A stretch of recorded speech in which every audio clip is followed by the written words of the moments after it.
फिर आप अगली क्लास के लिए भी मुझे ऐसे कर देना और अपना इंटरनेट ऑन रखो।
जी अस्सलाम वालेकुम। क्लास आवाज़ आ रही है आपको मेरी?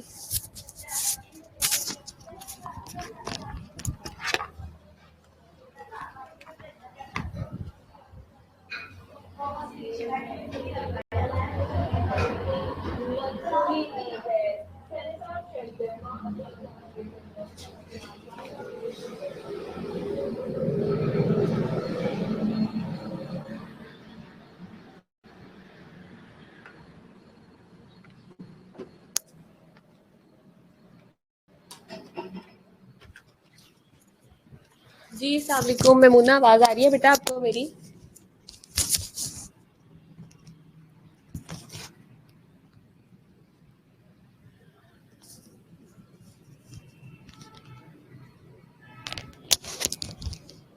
जी मेमुना, आपको आवाज़ आ रही है बेटा मेरी?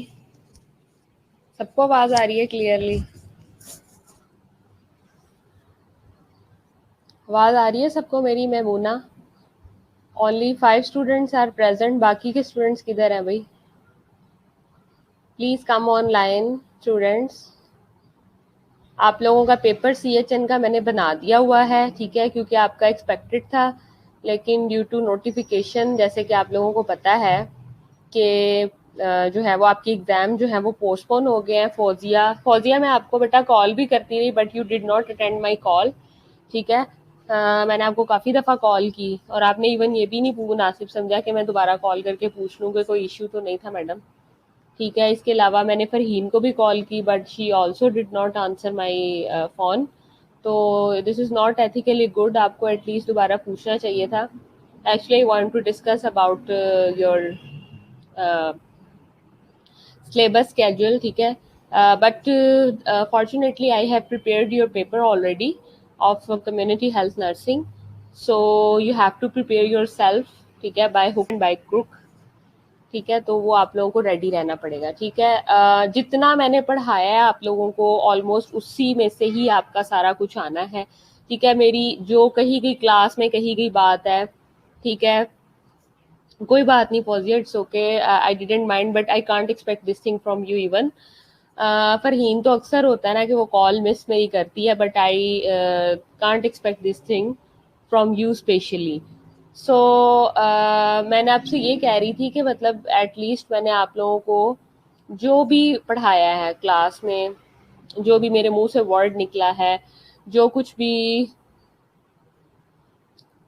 कम्युनिटी एज अ क्लाइंट, वो भी मैं आपको करवा दूंगी, नेक्स्ट क्लास में करवा दूंगी, Khushnaseeba, don't worry at all.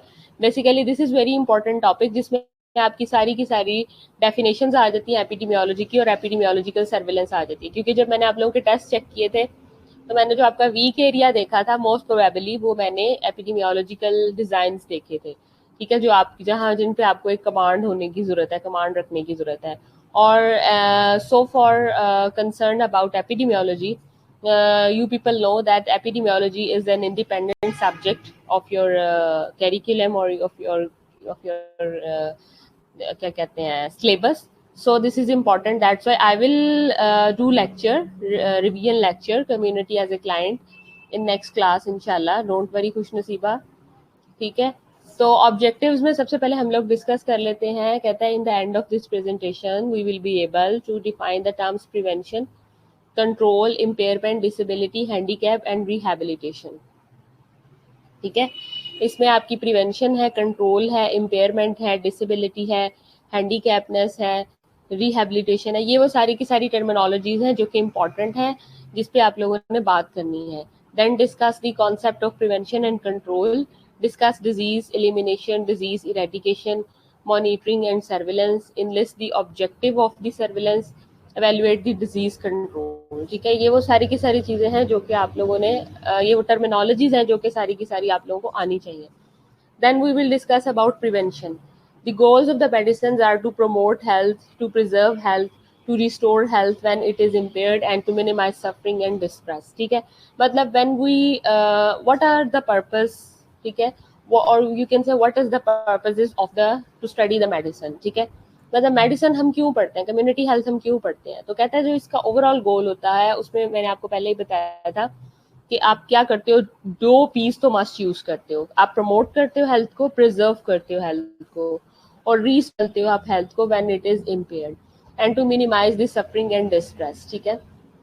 These goals are embodied in the word prevention, और ये गोल जो है वो सारे के सारे embodied होते हैं प्रिवेंशन के अंदर।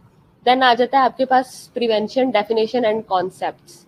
Actions aimed at eradicating, eliminating, or minimizing the impact of disease and disability, or if none of these are feasible, retarding the progress of the disease and disability। यानी कि आप इसमें क्या करते हो, एक्शंस इसमें आपका होता है इरेडिकेट करना, एलिमिनेट करना, और अपनी डिजीज के इम्पैक्ट को मिनिमाइज करना, ठीक है। डिजीज और डिसेबिलिटी दोनों के इम्पैक्ट को आपने मिनिमाइज करना होता है। If none of these are feasible, अगर इन दोनों में से दोनों ही ये फिजिबल नहीं है आपके लिए, तो retarding the progress of the disease and disability, ठीक है। तो आप कम से कम जो रिटार्डेशन कर दो आप प्रोग्रेस ऑफ डिजीज और डिसेबिलिटी को। The concept of prevention is best defined in the context of level. कहता है कि जो कॉन्सेप्ट है प्रिवेंशन का उसको हम बेस्ट डिफाइन कर सकते हैं इन कॉन्टेक्स्ट ऑफ लेवल्स, ठीक है। हम लेवल्स की बात करते हैं, traditionally called primary, secondary and tertiary prevention, ठीक है। उसमें आपके पास प्राइमरी प्रिवेंशन आ जाती है, टर्शरी प्रिवेंशन आ जाती है, एंड सेकेंडरी प्रिवेंशन आ जाती है। अ fourth level called primordial prevention, ठीक है। और फोर्थ लेवल जो है वो प्राइमोर्डियल प्रिवेंशन है, जो कि लेटर ऑन एड किया गया है, ठीक है। खुशनसीबा समझ आ रही है बेटा मेरी आपको? खुशनसीबा, गेटिंग माई पॉइंट, ठीक है। Khushnaseeba, you are you present in class, ठीक है। तो फोर्थ लेवल हमने उसको दे दिया है, ठीक है। मैं बार बार आपको कह रही हूँ कि जो चीज़ मैं पढ़ा रही होती हूँ उसको गौर से एटलीस्ट क्लास में सुन लिया करें, क्योंकि मुझे पता है आप लोग सब इस टाइम ड्यूटी करके हैक्टिक होके थके हुए हैं, उस तरह से पार्टिसिपेट नहीं कर सकते, ठीक है। बट जो एटलीस्ट मैं क्लास में आपको डिलीवर करती हूँ वो तो आपको आना चाहिए ना, ठीक है। उसके बाद नेक्स्ट आ जाता है डिटर्मिनेंट्स ऑफ प्रिवेंशन। डिटर्मिनेंट्स क्या हैं आपके पास प्रिवेंशन के, ठीक है। Successful prevention depends upon a knowledge of causation, ठीक है। आपके पास नॉलेज ऑफ कॉजेशन होना चाहिए। डायनामिक्स ऑफ ट्रांसमिशन, ठीक है, आपके पास डायनामिक्स होने चाहिए ट्रांसमिशन के। Identification of risk factors and risk groups, ठीक है, आप आइडेंटिफाई करते हो रिस्क फैक्टर्स को और रिस्क ग्रुप्स को, ठीक है। नेक्स्ट आ जाता है अवेलेबिलिटी ऑफ प्रोफाइलेटिक और early detection and treatment measures, ठीक है। मतलब अगर कोई चीज़ कोई बीमारी हो गई है, ठीक है, तो उसके लिए प्रोफाइलेक्टिक्स को अरेंज करना, और अगर नहीं हुई है एट रिस्क है कोई कम्युनिटी, तो उसकी अर्ली डिटेक्शन करना और उसकी ट्रीटमेंट मेजर्स के बारे में प्लान आउट करना। Then an organisation for applying these measures to appropriate person और ग्रुप, ठीक है। देन आप क्या करते हो कि उस ऑर्गेनाइजेशन के अंदर आप इन चीज़ों को, इन मेजर्स को अप्लाई करते हो appropriate persons को और groups को। continuous evaluation of and development of the procedure applied, और आप एक continuously evaluate कर रहे होते हो और development कर रहे होते हो जो भी procedure आपने apply किया होता है। then आपके पास आ जाता है preventable causes of disease। preventable causes of disease में सबसे पहले आपके पास आ जाता है beings, मतलब ये beings, B stands for, E stands for, I stands for, N stands for, G stands for, S stands for, ठीक है। ये beings जो है ये आपके पास, ये आपको UHS में ऐसे भी पूछा जा सकता है कि प्रिवेंटेबल कॉजेज ऑफ डिजीज जो है वो क्या है। B stands for biological factors and behavioural factors आ जाते हैं। E stands for environmental factors आ जाते हैं। Immunological factors I stands for. N stands for nutritional factors. G stands for genetic factors and S stands for services, social factors and spiritual factors. ये वो सारी की सारी चीजें आ जाती हैं। देन आ जाए आपके पास levels, leaves levels of prevention, ठीक है। उसमें आपके पास उसने एक तरफ स्टेजेस ऑफ डिजीजेस बताई है, देन लेवल ऑफ प्रिवेंशन बताया है, देन टाइप ऑफ रिस्पॉन्स बताया है। तो सबसे पहले आपके पास देखते हैं प्री डिजीज क्या होती है। तो प्री डिजीज में जो है वो आपका लेवल ऑफ प्रिवेंशन क्या है, प्राइमरी प्रिवेंशन है। प्राइमरी प्रिवेंशन में जो टाइप ऑफ रिस्पॉन्स हम शो करेंगे उसमें हम क्या करेंगे, हेल्थ प्रमोशन करेंगे और स्पेसिफिक प्रोटेक्शन करेंगे, ठीक है। मतलब हमें लग रहा है कि ये बीमारी इस पर्टिकुलर ग्रुप के अंदर, इस पर्टिकुलर कम्युनिटी के अंदर होने का खतरा है, ठीक है। गंदा पानी पी रहे हैं तो हमें लग रहा है कि यहाँ पे टाइफाइड, हैजा, फूड बॉर्न डिजीज होने का खतरा है, तो हम क्या करेंगे, हम प्राइमरी प्रिवेंशन करेंगे। लेवल ऑफ प्रिवेंशन जो वहाँ पे मेंटेन करेंगे या वहाँ पे जो लॉन्च करवाएंगे वो प्राइमरी लेवल की होगी, ठीक है। उसमें हम क्या करेंगे, लोगों की टीचिंग करेंगे, लोगों को एजुकेट करेंगे, ठीक है, उनको बताएंगे कि आप अपनी हेल्थ को कैसे प्रमोट कर सकते हैं, ठीक है। आप स्पेसिफिक प्रोटेक्शन क्या कर सकते हैं, अगर नेस्ले या गोरमे का पानी अवेलेबल नहीं है तो सिंपल यार क्लोरिफिकेशन ही कर लें पानी की, पानी को उबाल के ही पी लें, ठीक है। तो इस लेवल पे हम जो कम्युनिटी में जाके बात करेंगे वो प्राइमरी प्रिवेंशन है। देन आ जाती है प्री डिजीज, देन आ जाती है लेटेंट डिजीज। लेटेंट डिजीज में क्या है, सेकेंडरी प्रिवेंशन आ जाती है। Pre symptomatic diagnosis and treatment, आप प्री सिम्टोमेटिक सिम्टम से पहले जो है वो आप डायग्नोसिस करते हो और ट्रीटमेंट की तरफ जाते हो। देन आ जाता है लेटेंट डिजीज के बाद सिम्टोमेटिक डिजीज। सिम्टोमेटिक डिजीज के बाद टर्शरी प्रिवेंशन आ जाती है।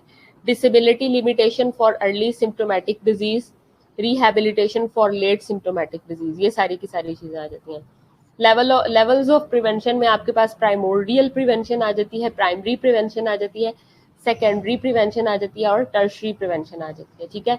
ये वो सारी की सारी लेवल्स हैं जो कि आपको प्रिवेंशन के अंदर आपको देखने को मिलते हैं। प्राइमोर्डियल है, प्राइमरी है, सेकेंडरी है और टर्शरी है। देन आ जाता है आपके पास once again primordial prevention. Primordial prevention consist of actions and measures that inhibit the emergence of risk factors in the form of environmental, economical, social and behavioral conditions and cultural patterns of living, ठीक है। मतलब primordial prevention में आपने सिर्फ और सिर्फ वो actions और वो मेजर्स लेने हैं जो कि इनहिबिट करते हैं एमरजेंस ऑफ रिस्क फैक्टर्स को, ठीक है, इन द फॉर्म ऑफ कोई, मतलब सिर्फ और सिर्फ उन एक्शंस की और मेजर्स की हमने बात करनी है जो कि इमरजेंसी रिस्क फैक्टर्स की सूरत में हम लोग सिर्फ और सिर्फ अप्लाई करते हैं environmental, economical, social, behavioural condition और कल्चरल पैटर्न के ऊपर, ठीक है। देन आ जाता है प्राइमोर्डियल प्रिवेंशन में it is the prevention of the emergence और development of the risk factors in countries or population groups in which they have not yet appeared, ठीक है। जिसमें वो अभी तक अपीयर नहीं हुए थे। प्राइमोर्डियल प्रिवेंशन में आप करते ही ये हो कि प्रिवेंशन ऑफ द इमरजेंस होती है और the development of the risk factors होता है in the countries or population. For example, many adult health problems, for example, obesity, hypertension have their early origins in childhood because this is the time when the lifestyles are formed. For example, smoking, eating pattern, physical exercises. ठीक है, मतलब इसमें आपने उनको teach करना है, आपने उस किस्म के एक्शंस प्रोवाइड करने हैं उनको, इस किस्म के मेजर्स प्रोवाइड करने हैं कि रिस्क फैक्टर्स उभर ही ना सके, रिस्क फैक्टर्स अपेयर ही ना हो सके। ठीक है, मिसाल के तौर पे उसने बड़ी अच्छी एग्जांपल दिया, बहुत सी एडल्ट हेल्थ प्रॉब्लम्स में जो ओबेसिटी है, हाइपरटेंशन है, उनकी अपनी ओरिजिन है। ठीक है, चाइल्डहुड की अपनी है। क्यों? क्योंकि अगर वो भाग दौड़ में हिस्सा नहीं लेंगे, इंडोर आउटडोर गेम्स नहीं करेंगे, ठीक है, जो आपकी हाई कोलेस्ट्रॉल डाइट है, हाई सॉल्ट डाइट है, उससे परहेज नहीं करेंगे, तो क्या है, definitely they will suffer from heart attack. ठीक है, they will suffer from hypertension, obesity. ठीक है, और आपकी जितनी भी कह लें कि इस किस्म की डिजीज है जो कि हार्ट रिलेटेड है, IHD है, उसमें सफर्स करेंगे अगर वो फिजिकल एक्टिविटी को अपना पार्ट नहीं बनाएंगे और अपनी डाइट को जो है वो बैलेंस डाइट नहीं लेंगे। सो in primordial prevention efforts are directed towards discouraging children from adopting harmful lifestyles. ठीक है, the main intervention in primordial prevention is through individual and mass education. ठीक है, अब मेन इंटरवेंशन प्राइमोर्डियल प्रिवेंशन के अंदर जो होती है वो इंडिविजुअल बेसिस पे भी हो सकती है और मैस एजुकेशन भी हो सकती है। मिसाल के तौर पे आप कोई भी वर्कशॉप करवा लें, ठीक है, स्पेसिफिक कम्युनिटी को, हार्ट अटैक के पेशेंट्स को, कुछ और आप कोई कैंपेन चला लें, कुछ भी कर लें आप। ठीक है, देन आ जाती है आपके पास primary prevention. Primary prevention can be defined as the action taken prior to the onset of the disease. ठीक है, मतलब डिजीज होने से पहले जो आप कोई भी एक्शन लेते हो वो आपका प्राइमरी प्रिवेंशन के अंदर आ जाता है, which removes the possibility that the disease will ever occur. ठीक है, मतलब कि हम उस पॉसिबिलिटी को मिनिमम कर देते हैं कि कोई डिजीज अकर हो सके। It signifies intervention in the pre-pathogenesis phase of the disease or the health problem. Primary prevention may be accomplished by measures of health promotion and specific protection. Primary prevention में जो है वो आपके पास measures आ जाती हैं, health promotions and specific protections like. Then आ जाता है आपके पास, it includes the concept of positive health, a concept that encourages achievement and maintenance of an acceptable level of health that will enable every individual to lead a socially and economically productive life. ठीक है, मतलब इसमें आप क्या करते हो, आप provide करते हो कॉन्सेप्ट ऑफ पॉजिटिव हेल्थ को, a concept that encourages achievement and maintenance of an acceptable level of health that will enable every individual to lead a socially and economically productive life. Primary prevention may be accomplished by measures designed to promote general health. ठीक है, मतलब इस किस्म की measures आप लोग use करते हो कि आप प्रमोट करो जनरल हेल्थ को, and well being and quality of life of people or by specific protection against measure. ठीक है, अब ये देखिए प्राइमरी प्रिवेंशन ऊपर दे दी, अब आप किस तरह से इसको अचीव कर सकते हैं। प्राइमरी प्रिवेंशन को हम स्पेसिफिक प्रोटेक्शन से और हेल्थ प्रमोशन से कर सकते हैं। अब हेल्थ प्रमोशन हम किस तरह से कर सकते हैं, डेफिनेटली हेल्थ एजुकेशन से कर सकते हैं, इन्वायरमेंटल मॉडिफिकेशन से कर सकते हैं, न्यूट्रिशनल इंटरवेंशन से कर सकते हैं, लाइफस्टाइल एंड बिहेवियरल चेंजेस के थ्रू कर सकते हैं। स्पेसिफिक प्रोटेक्शन आपने करनी है तो इम्यूनाइजेशन एंड सीरो प्रोफाइलैक्सिस कर सकते हैं। स्पेसिफिक प्रोटेक्शन मतलब आप वैक्सीन लगवा सकते हैं, इम्यूनाइजेशन करवा सकते हैं, इम्यूनोग्लोबुलिन्स लगवा सकते हैं, कीमो प्रोफाइलैक्सिस कर सकते हैं, यूज ऑफ स्पेसिफिक न्यूट्रिएंट्स और सप्लीमेंटेशंस आप यूज कर सकते हैं, प्रोटेक्शंस अगेंस्ट ऑक्यूपेशनल हैजर्ड्स आप यूज कर सकते हैं, safety of drugs and foods आप यूज कर सकते हैं, control of environmental hazards for example air pollution, आप इसको कंट्रोल कर सकते हैं। अब health promotion is the process of enabling people to increase control over the determinants of the health and thereby improve their health. ठीक है, health promotion में आप क्या करते हो, ये वो प्रोसेस है जो कि क्या करता है, लोगों को इस काबिल बनाता है कि वो इंक्रीज कर सकें कंट्रोल ओवर द डिटर्मिनेंट्स, जो भी डिटर्मिनेंट्स हैं उनके ऊपर कंट्रोल कर सके हेल्थ के, thereby improve their health, अपनी हेल्थ को इम्प्रूव कर सके। ठीक है, अब अप्रोचेस क्या होती हैं, मतलब एक ले पर्सन है कम्युनिटी के अंदर, वो कैसे अप्रोच कर सकता है प्राइमरी प्रिवेंशन के लिए। तो the WHO has recommended the following approaches for the primary prevention of the chronic disease where the risk factors are established. जैसे mass strategy and high risk strategy. Population या mass strategy मतलब ज्यादा population है, ज्यादा लोग है, तब क्या स्ट्रेटजी है? Population strategy is directed at the whole population irrespective of the individual risk levels, ठीक है। For example, studies have shown that even a small reduction in the average blood pressure or serum cholesterol of the population would produce a large reduction in the incidence of the cardiovascular diseases, ठीक है। अगर तो ये है कि आप exercise कर रहे हैं, फिजिकल एक्टिविटी का टेक पार्ट बन रहे हैं, ठीक है, और तो आपका ब्लड प्रेशर और सीरम कोलेस्ट्रॉल जो है उस पॉपुलेशन के अंदर डेफिनेटली रिड्यूस करेगा, उसके अंदर इंसिडेंस जो है वो सीवीएस का जो है कार्डियोवास्कुलर डिजीज का डेफिनेटली जो है वो उसका डिक्लाइन आएगा उसके अंदर। The population approach is directed towards socio economic behavioural and lifestyle changes. वही बात आ जाती है कि उस कम्युनिटी उस पॉपुलेशन की सोशल क्लास पे डिपेंड करता है, उस पॉपुलेशन या उस कम्युनिटी की बिहेवियरल एंड लाइफस्टाइल चेंजेस के ऊपर डिपेंड करता है। नेक्स्ट आ जाता है आपके पास, ये तो था मैस स्ट्रेटजी, नेक्स्ट आ जाता है high risk strategy. The high risk strategy aims to bring the preventive care to individual at special risk, ठीक है, स्पेशल रिस्क होता है, हमने उनको प्रिवेंटिव केयर देनी होती है। This requires detection of individual at high risk by the optimum use of clinical methods, ठीक है। इसमें आप क्या करते हो, इसमें आप इंडिविजुअल्स को हाई रिस्क के ऊपर डिटेक्ट करते हो और ऑप्टिमम यूज करते हो क्लिनिकल मेथड को। नेक्स्ट आ जाता है secondary prevention. It is defined as action which halts the progress of disease at its incipient stage and prevents complication। मतलब प्राइमरी प्रिवेंशन में तो ये था बिफोर द डिजीज आपने जो भी जो है वो स्ट्रेटजीज को अपनाना है, मैस स्ट्रेटजी है और हाई रिस्क स्ट्रेटजी है। सेकेंडरी प्रिवेंशन में ये है कि आपने एक्शन उस वक्त लेना है when the progress of the disease at its incipient stage and prevent complication. मतलब डिजीज हो गई है, आपने उसकी कॉम्प्लिकेशंस को जो है वो खत्म कर।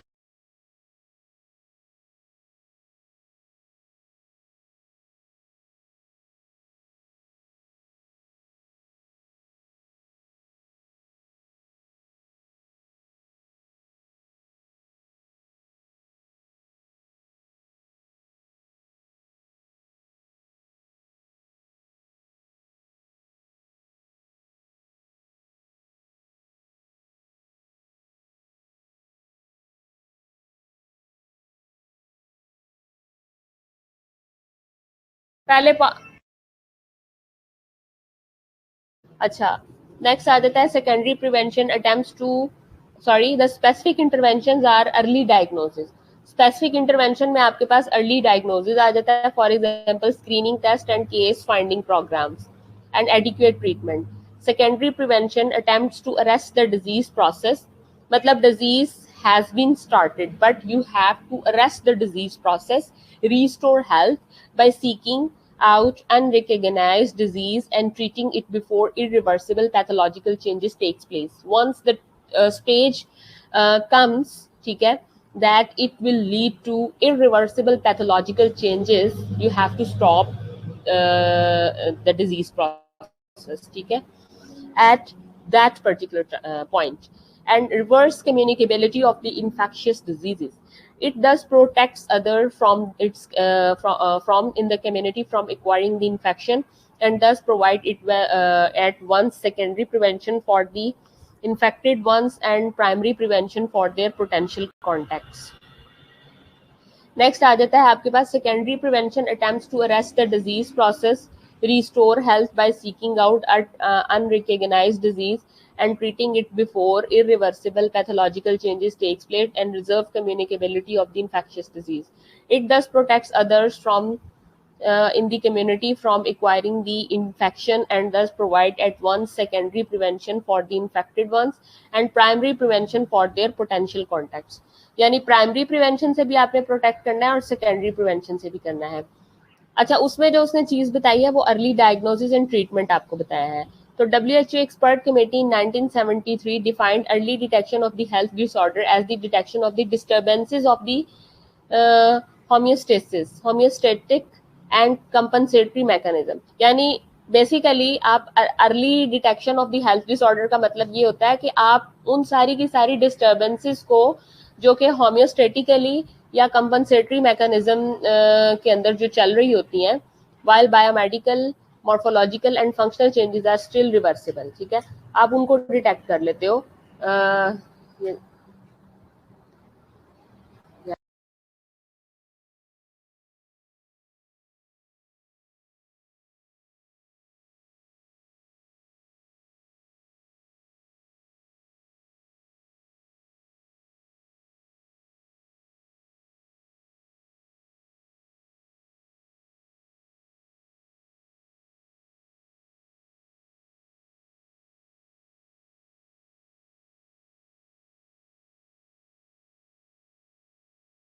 उसके बाद नेक्स्ट आ जाता है आपके पास, the earlier the disease is diagnosed,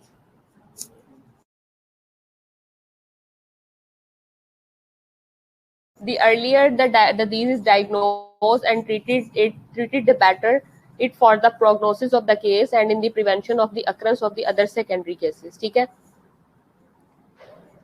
अब जितनी जल्दी आप डिजीज डायग्नोज कर लेते हो, ठीक है, and treated the better it for prognosis of the case and in the prevention of the occurrence of the other secondary cases, ठीक है।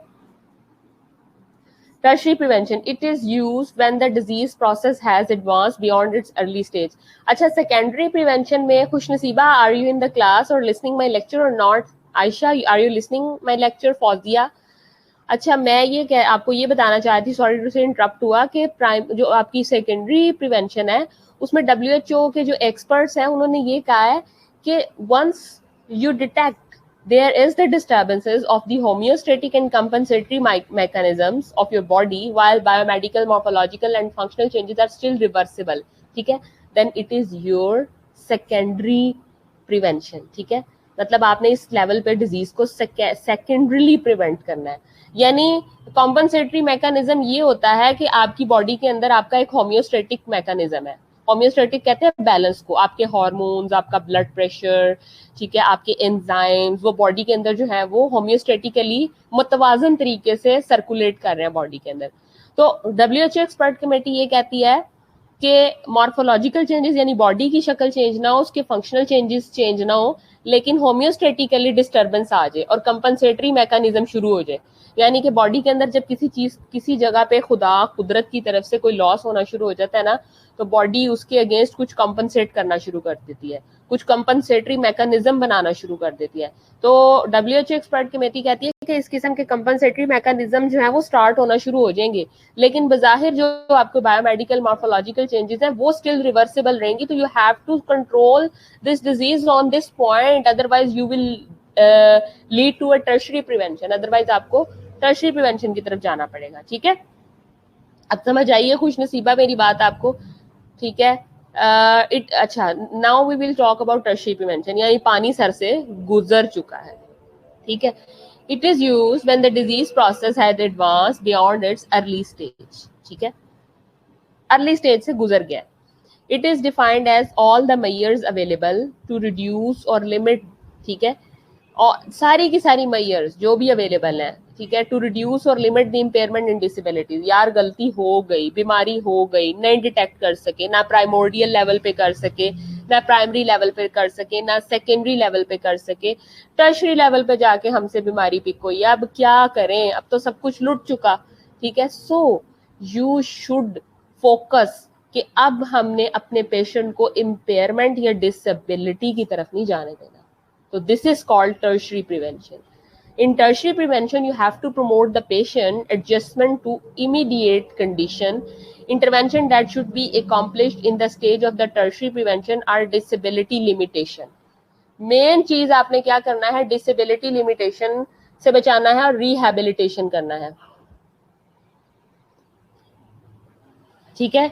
Disability limitation and rehabilitation. अब डिसेबिलिटी लिमिटेशन कैसे हो सकती है, डिजीज हो गई, इम्पेयरमेंट आ गई, डिसेबिलिटी आ गई, हैंडीकैप आ गई, नहीं, ये सारी चीजें नहीं आपने होने देनी। इम्पेयरमेंट क्या होती है, impairment is any loss of abnormality of physiological, psychological और एनाटॉमिकल स्ट्रक्चर और फंक्शन, ठीक है। या तो इम्पेयरमेंट हो जाए या लॉस हो जाए या एबनॉर्मेलिटी हो जाए, फिजियोलॉजिकल, ठीक है, सॉरी साइकोलॉजिकल, फिजियोलॉजिकल और एनाटॉमिकल स्ट्रक्चर और फंक्शन, स्ट्रक्चर या फंक्शन के अंदर किसी भी किस्म की कोई लॉस या एबनॉर्मेलिटी आ जाए, डिसेबिलिटी ये होती है, disability is an any restriction or lack of ability to perform an activity in the manner or within the range considered normal for the human being. यानी कि आप कोई भी पर्टिकुलर एक्टिविटी नहीं परफॉर्म कर सकते, आप रिस्ट्रिक्ट हो जाते हो, लैक ऑफ एबिलिटी आ जाता है to perform an activity in the manner or within the range considered normal. Handicap में handicap is termed as disadvantage for the given individual resulting from an impairment or disability.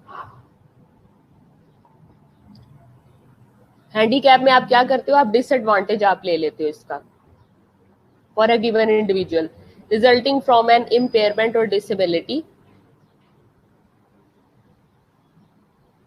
that limits or prevent the fulfillment of role of the community that is normal depending on the age, gender, social, cultural for the individual. Rehabilitation is the combined and coordinated use of medical, social, educational and vocational measures for training and retraining the individuals to the highest possible level of functional ability। यानी rehab के अंदर हमने क्या करना होता है, हमारे पास ये कॉम्बिनेशन होता है, ये कोऑर्डिनेशन होती है जिसमें आप medical, social, educational, vocational measures और ट्रेनिंग्स को यूज करते हो और रीट्रेन करते हो इंडिविजुअल को कि वो पॉसिबल हाईएस्ट लेवल के ऊपर जाके काम करे। अब जैसे रिहैबिलिटेशन है, इसमें देखें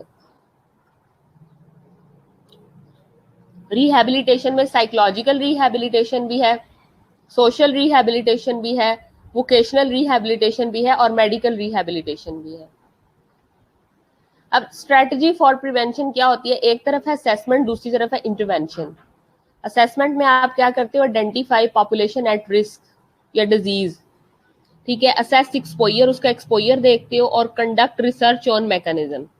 इंटरवेंशन में आप क्या करते हो, apply population based intervention program, जैसे किसी को विटामिन डी दे दिया, किसी को जो है वो blood pressure, low blood pressure, sugar medication start कर दी, देन आपने एवेल्युएट किया उस प्रोग्राम को, उस इंटरवेंशन को, एंड देन आपने मॉडिफाई किया एग्जिस्टिंग इंटरवेंशन प्रोग्राम को। देन आ जाता है आपके पास कंट्रोल। कंट्रोल में आपके पास कॉन्सेप्ट ऑफ कंट्रोल, ठीक है, कॉन्सेप्ट ऑफ कंट्रोल में कहता है the term disease control describes ongoing operations aimed at reducing the incidence of the disease. यानी आपने डिजीज न्यू केसेस नहीं आने देने, duration of the disease and consequently the risk of the transmission, risk of transmission को आपने देखना है, the effects of infection including both the physical and psychological complications उनको देखना है, financial burden of the community को देखना है। Control activities focus on primary prevention and secondary prevention, but most program combine both control, elimination and eradication। अब ये हम कल पढ़ेंगे, नेक्स्ट लेक्चर में पढ़ेंगे कि how to eliminate, how to eradicate, क्योंकि ये है कॉन्सेप्चुअल। आज का जो आपका टॉपिक है वो आपने primary prevention, secondary prevention, tertiary prevention, primordial prevention, इनको आपने जहन में अच्छी तरह बिठाना है। जो कंट्रोल है, जो कि वाया आपने इरेडिकेशन करना है, वाया एलिमिनेशन करना है, वो मैं आपको नेक्स्ट क्लास में इंशाल्लाह बताऊंगी, ठीक है। Is there any question you can ask regarding prevention? किसी का कोई भी प्रिवेंशन से रिलेटेड क्वेश्चन है तो वो आप मुझसे पूछ सकते हैं। कंट्रोल हम कल पढ़ेंगे इंशाल्लाह नेक्स्ट क्लास में।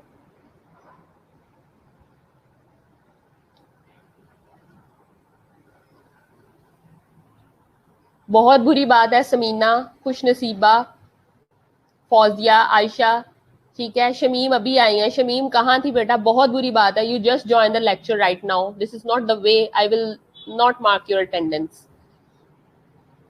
बेटा ये आप लोगों की रिवीजन हो रही है, ठीक है, और कम्युनिटी हेल्थ नर्सिंग आपको दोबारा किसी ने नहीं पढ़ानी, ठीक है, पेपर आपका ऑलरेडी बन चुका है और अभी के जो लेक्चर मैं पढ़ा रही हूँ क्वाइट इंपॉर्टेंट, ठीक है। आप लोगों को मैं इतना ज्यादा फैसिलिटेट करती हूँ but you did not take my lecture, I don't know why.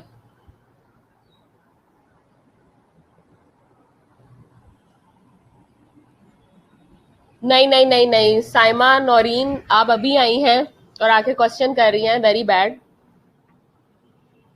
जी जी खुशनसीबा, मैं खुशनसीबा आपका आंसर देना चाह रही हूँ, ठीक है। खुशनसीबा बेटा, जो आपकी प्राइमोर्डियल प्रिवेंशन होती है ना, उसमें जस्ट हम क्या करते हैं, हम मेजर्स और हम स्ट्रेटजीज प्लान करते हैं for a particular community, for a particular population, ठीक है।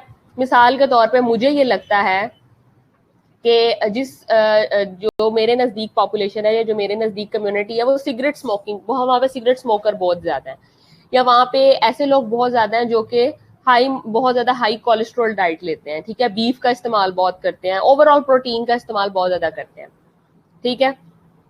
तो मैं क्या करूंगी कि मैं एक फोरकास्ट रखूंगी, मेरी ये प्रिडिक्शन होगी कि यार ये जो पर्टिकुलर कम्युनिटी है ये तो एट हाई रिस्क है, ठीक है, यहाँ पे सारे के सारे एट हाई रिस्क पॉपुलेशन है, तो मुझे उनके लिए कुछ ना कुछ एक्शंस प्लान करने हैं, कुछ ना कुछ ऐसी स्ट्रेटजीज प्लान करनी है ताकि मैं क्या कर सकूं, मैं उनको आगे आने वाली डिजीज जो कि हो सकती है, ठीक है, उससे मैं उनको बचा सकूं। उसके लिए मैं उनको क्या करूंगी, उनकी हेल्थ प्रमोशन करूंगी, ठीक है, और हेल्थ रिस्टोरेशन करूंगी। हेल्थ प्रमोशन में मैं क्या करूंगी, उनकी हेल्थ एजुकेशन करूंगी, उनको बताऊंगी कि ये चीजें आपको नहीं खानी चाहिए और ये चीजें खानी चाहिए, आपको एक्सरसाइज करनी चाहिए, आपको स्मोकिंग नहीं करनी चाहिए, ठीक है।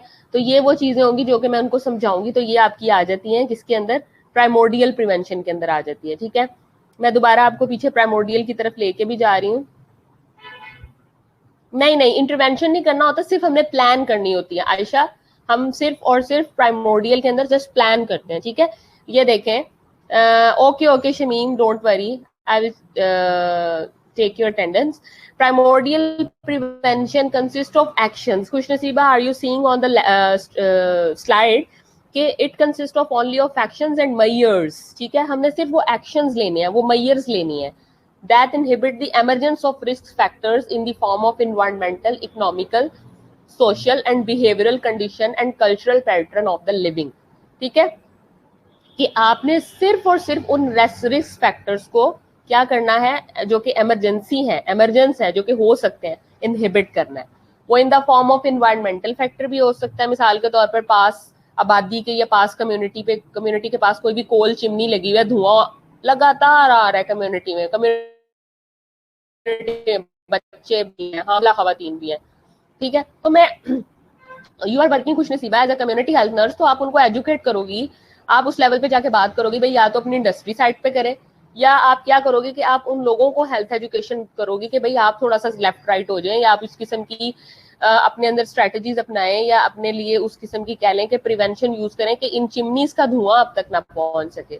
या अगर सिगरेट बहुत पीते हैं तो आप जो है आप उनके उन उन उन उस पॉपुलेशन के लिए, उस कम्युनिटी के लिए इस किस्म की एक्शन, इस किस्म के मेजर्स प्लान करोगी, उनको वर्कशॉप्स करवाओगी, मैस मीडिया के ऊपर जाके बात करोगी, आप उनके लिए डिफरेंट कह लो कि इस किस्म के मैसेजेस छोड़ोगी कि आपको लगे कि वाकई, यानी कि आपने उनकी environmental, economical, social, behavioural, cultural, हर तरह से आपने उनके लिए प्लानिंग करनी है, ठीक है।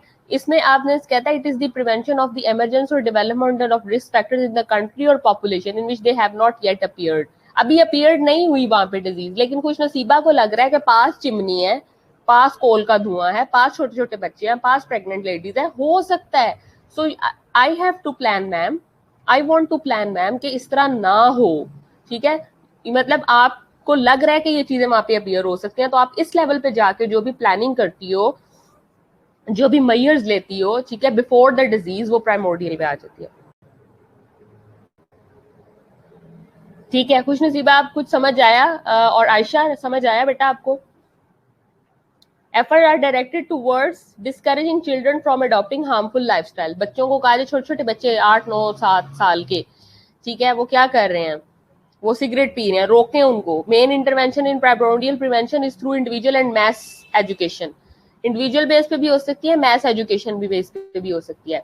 मेन आगे आपका आ जाता है ये प्राइमरी आ जाती है। अब वो मतलब आप एक अकेले बच्चे को बुला के भी एजुकेट कर सकती हो किसी कम्युनिटी के, या फिर उस कम्युनिटी के सारे जितने भी बड़े बूढ़े हैं उनको इकट्ठा करो एक जगह के ऊपर टाइम दे के, उन्हें कहो कि मैं आपके साथ जनाब अली 2 मिनट के लिए बात करना चाहती हूँ, आपको कोई हेल्थ टीचिंग देना चाहती हूँ, जो कि आगे आपकी आने वाली नस्लों के लिए और इवन आपके लिए भी, आपकी लाइफ स्पैन को बढ़ाने के लिए बहुत ज्यादा इंपॉर्टेंट है। अब यू एज ए स्पीकर, ये आपके अंदर इन्फ्लुएंस है कि आप कितना ज्यादा उसको इन्वॉल्व करती हो, ठीक है क्लास, किसी का कोई कंफ्यूजन?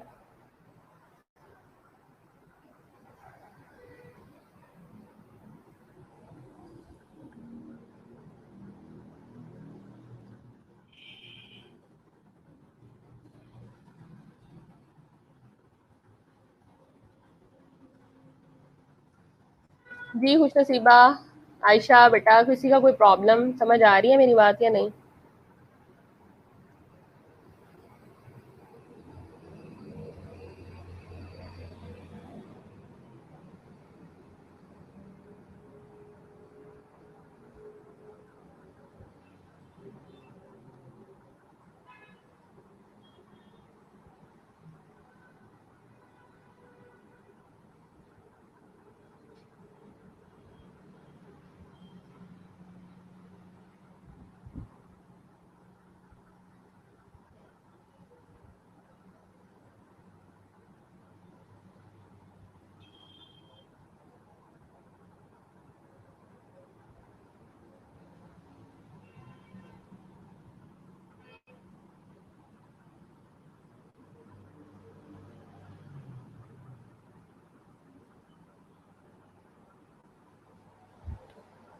ओके, अटेंडेंस दे दें सब लोग अब मुझे।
Okay, thank you so much class. Thank you so much class, thank you to all of you.